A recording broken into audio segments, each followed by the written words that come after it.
আজকে আপনাদের সাথে শেয়ার করব দেশি মুরগি রান্নার রেসিপিটা। প্রথমে আমি চুলায় একটি প্যান বসিয়ে দিলাম, সেখানে একটু তেল দিয়ে দিয়েছি।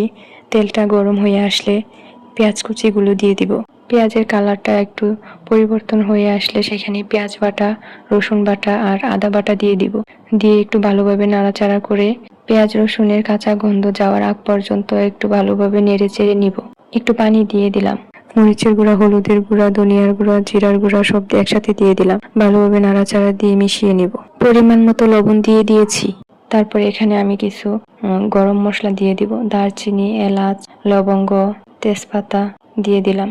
মশলাটা ভালোভাবে কষিয়ে নিব। যখন উপরে এরকম তেল ভেসে আসবে তখন বোঝা যাবে যে মশলাটা ভালোভাবে কষানো হয়েছে। তখন মাংসটা দিয়ে দিব।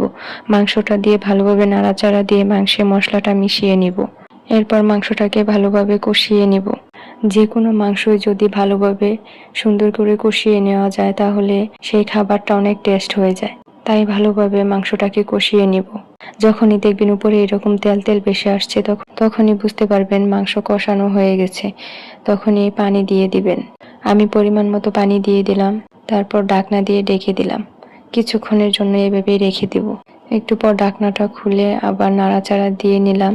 আবার ঢাকনা দিয়ে কিছুক্ষণ জাল করে নিব। এই তো দেখেন আমার মাংস রান্না কমপ্লিট। কেমন হয়েছে রেসিপিটা কমেন্টে জানাবেন। ধন্যবাদ সবাইকে।